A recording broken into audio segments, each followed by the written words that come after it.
이쯤에서 그 신인규의 뇌물 특강을 좀 들어봐야 되는데 많은 분들이 뇌물죄라는 게 공무원이라는 신분이 있어야 적용이 네. 되는데 김건희는 그냥 대통령의 아니죠. 부인인 영부인인데 어떻게 처벌해 이렇게 물어오십니다. 그 첫 번째 특검을 한 게 온로비 특검이에요. 그게 뭐냐면은 검찰총장의 배우자가 호피무늬 코트, 밍크 코트 이런 거 받아가지고 그때 특검을 최초로 한 거거든요. 청문회도 했었고. 그러니까 그런 것처럼 공직자가 아닌 사람은 원칙적으로는 뇌물죄의 주체가 될 수가 없어요. 그러니까 원래는 안 사인인 되지. 사람이 그냥 받으면은 그 뭐 알선수재나 뭐 배임수재가 될 수는 있어도 뇌물은 성립이 안 되는데 어떤 경우가 있냐면은 공범, 그러니까 뇌물을 선입할 수 있는 공무원과 공모를 한 사람. 그러니까 쉽게 말하면 비신분자가 신분을 득한다고 하는데 우리 형법 33조에 나오는 내용이 그렇죠. 적용이 되면 결국에는 최순실이 박근혜랑 공범으로 뇌물이 되거나 김건희가 윤석열과 결합이 돼서 뇌물이 될 수가 있어요. 그러니까 이거는 공범의 법리를 가지고 뇌물죄로 적용이 가능합니다. 그러니까 쉽게 말하면은 서희건설에서 공모를 해야 되는 이범관 회장이 김건희한테 목걸이를 줬는데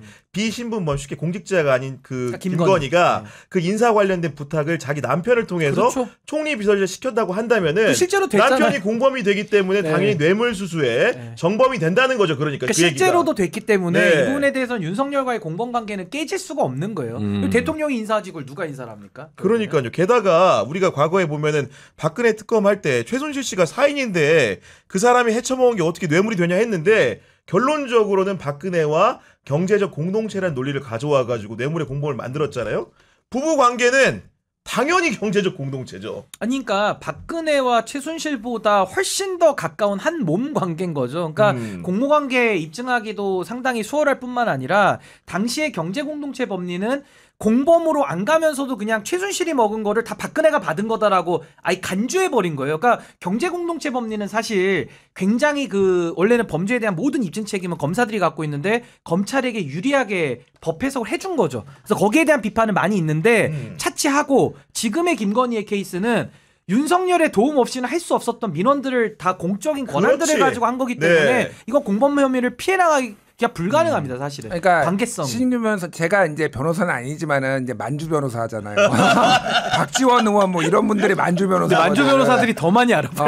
알선수재는 쉽게 얘기하면은 브로커들한테 적용되는 거고 가족한테는 알선수재를 적용하지 않아요. 그러니까 맞습니다. 네. 이거는 뭐 그러니까 근데 그건 하나만 수정하면 김현철 씨 과거에 소통령 거기는 알선수재로 처벌받았어요. 소통령은 알선수재로 그러니까 갔다? 가족도 알선수재로 처벌은 받는데 문제는 그때 현철 씨가 아버지랑 공모를 했다고 보진 않은 거죠. 그냥 아버지한테 가서 누구 인사해 이렇게 할 수는 없잖아요. 그냥 자기가 잘 해볼게 하고 받아먹은 게 이제 알선수재로 된 거고 김건희와 윤석열의 관계는 말 그대로 V0와 V1의 관계가 지금 입증이 끝난 거기 때문에 이 부분은 그 공범 논리를 벗어날 수가 없다. 그 처벌받습니다. 야, 저기 특강을 이어간다면 기본적으로 신인규 변호사나 김준일 평론가의 진단은 김건희한테 뇌물죄 적용이 가능하다는 것이고 그러면은 얼마나 처벌받는가를 궁금해하는데 그 뇌물죄 형량이라는 게 제가 지금 법전을 찾아보니까 기본적으로 특정 범죄 가중처벌법상에 금액 기준으로 통해 가지고 얼마나 법정이 돼 있는지가 나오는데 일단은 수뢰액이 1억 원 이상인 경우에는 무기 또는 10년 이상의 징역입니다. 어마무시하죠. 1억만 넘어도요. 그다음에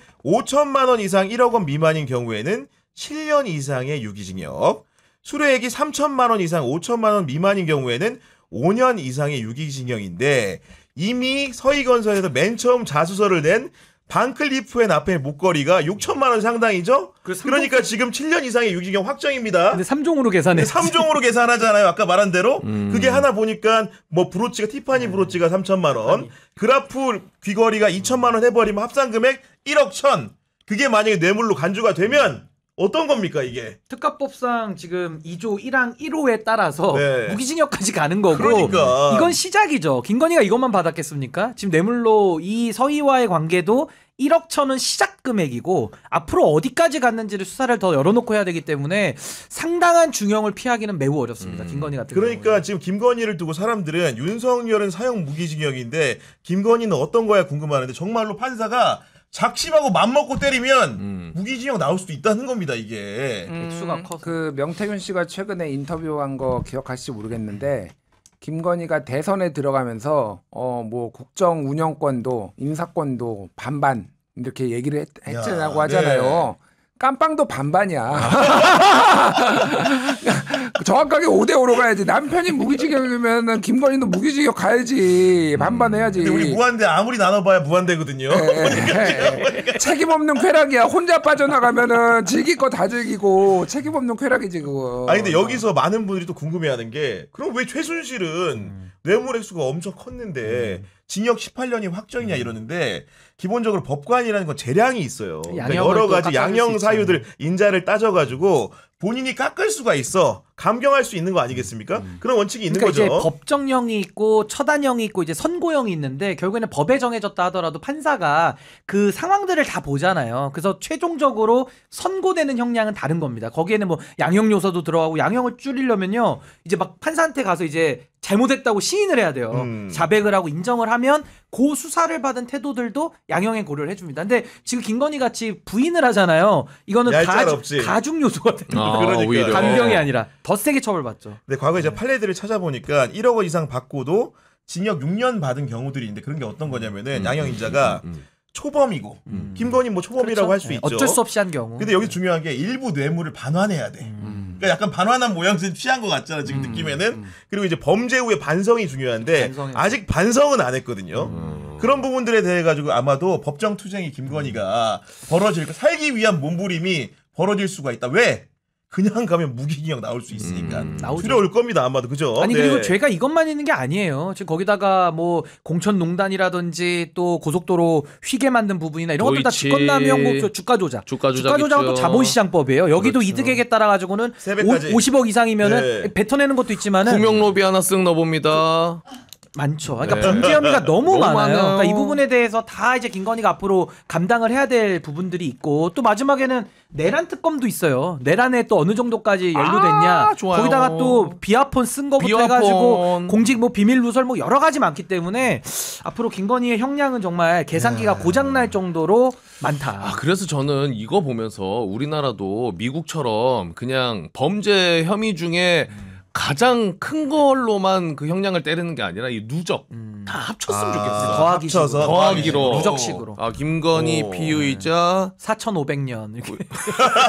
아 진짜 미국 그렇게 나와. 그렇게 200년형 이런 거 나와요 실제로. 그렇게 네. 됐으면 좋겠어. 아니 문제는 뭐냐면 제가 지난번에 설명드렸는데 주가 조작 이득액에 3배까지 토해낼 수 있다 그랬잖아요. 그러니까 8억 이득액이라고 하니까 물론 이 공소장이라는 게 판결 확정은 아니지만 24억을 토해낼 수 있는데 뇌물 같은 경우에도 벌금 규정을 봤더니 수뢰액의 2배 이상 5배 이하의 벌금을 병과하도록 돼 있어. 그러니까 병과가 1억을 먹으면 5억을 벌금 내야 될 수 있는 거 아닙니까 같이 이게. 선고를 하는 거죠. 그죠? 판사의 판단에 따라 가지고. 그리고 벌금으로도 되지만 또 몰수 추징 대상도 되기 때문에 그러니까 지금 김건희 입장에서는 뭐 재산이 한 70억에서 100억 정도 뭐 밝혀진 것만 또 차명으로는 또 얼마나 많이 해놨을지는 모르지만 근데 앞으로도 아마 형을 살고 나오기도 힘들겠지만 본인이 갖고 있는 재산도 이건 뭐 다 국고 환수에 준하는 그러니까요. 형태로 갈 수밖에 없다. 거기다 또 지금 국민들이 내란과 관련해서 위자료 소송도 하고 있잖아요. 그러니까, 네. 이게 뭐 감당 못할 금액이 될 겁니다. 야, 이런 상황인데 어쨌든 간에 여죄는 남아있는 상황이고 수사는 빠르게 진척이 되고 있는데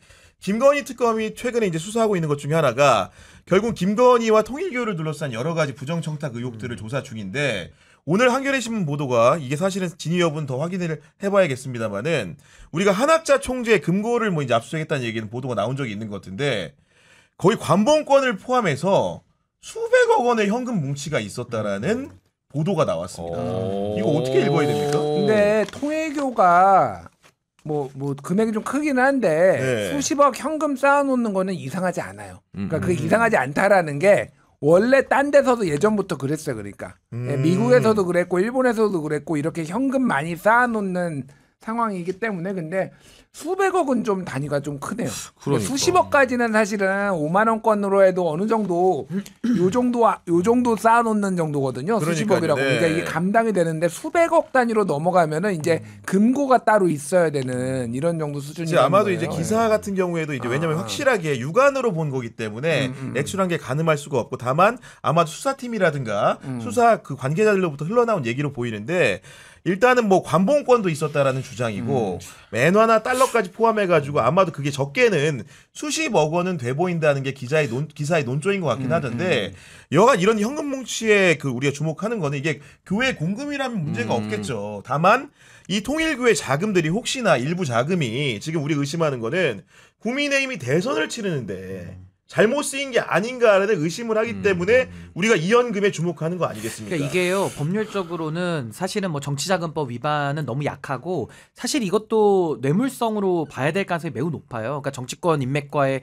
거래 속에서 뭐 인사청탁도 건에 들어갈 수 있고 여러 가지 그 공적인 부분들이 섞여 있으니까요. 거기다가 통일교회 돈을 갖다가 그 집행부들이 쉽게 말하면 한학자 총재를 비롯한 집행부들이 이거 슈킹하는 거거든요. 그러니까 이것도 배임 횡령이 또 될 수가 있고, 그러니까 이 부분도 수사 들어가면 는요 통일교가 얼마나 사업을 크게 많이 합니까? 그게 뭐 종교 집단 같기도 하면서도 뭐 종교 집단은 맞는데 결국에는 사회 사업을 너무 많이 했거든요. 그러면서 국가 돈과 지금 관련된 뭐 캄보디아 같은 경우는 ODA 예산을 갖다 또 빼먹으려고 시도했던 이런 부분들이기 때문에 아마 이 부분도 사실은 통일교 특검을 따로 해야 될 정도예요. 제가 볼 때는 네. 너무 지금 범죄 사안이 크고도 많습니다. 근데 지금. 통일교에서 관봉권 가지고 있는 거 이전에 나왔었나요? 건진 말고도? 건진이 가지고 건진이 있는 5천만 원 갖고 정도 있고. 갖고 있어요. 근데 이제 거기에 대해서 이제 통일교가 안 그래도 보도가 나오다 보니까 해명을 한 것 같은데 일단은 금고에서 발견된 현금은 관봉권이 아니다.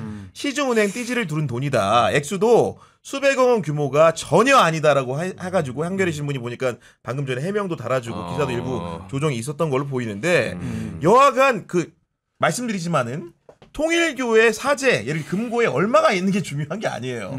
실제로 그 중에 일부가 예를 들면 정치라는 요소에 관여가 되는 형태로 쓰였는가? 우린 이걸 보는 거 아니겠습니까 지금? 그러니까 그게 맞아. 이제 이미 앞단에 나왔던 거고 여기 추가된 건데, 그러니까 이 돈은 직접 세보지 않는 이상 조금 헷갈릴 수는 있어요. 예를 들면은 지난번에 경찰이 이상민 전 행안부 장관 압수수색했을 때도 몇십억 원이 있었다라고 얘기했는데 저는 사실 그 정도까지는 안 될 걸. 아무리 돈을 현금을 가지고 있어도 쌓아둬도 그렇게는 안 되는데 보는 사람 입장에서는 그렇게 많아 보일 수 있다라는 거. 저도 이거는 수백억까지는 아니고 수십억은 될 거라고 봐요. 그러니까 그 아까 말했듯이 뭐 엔화도 있고 달러도 있었다라는 거였잖아요. 네. 그러니까 원래 이렇게 그러면 안 되는데 탈세 목적으로도 그렇고 원래 다 현금으로 받기 때문에 이런 교회들이나 이런 데들은 이렇게 돈이 필요하면은 쌓아두고 그거를 로비용으로 쓰고. 그러니까 일본에서도 아베 스캔들, 통일교 스캔들이 그런 맞아요. 거잖아요. 그러니까 네. 아베가 결국은 그러니까 이제 살해당했지만은 피살당했지만은 그게 이제 통일교가 그 정치인들한테 돈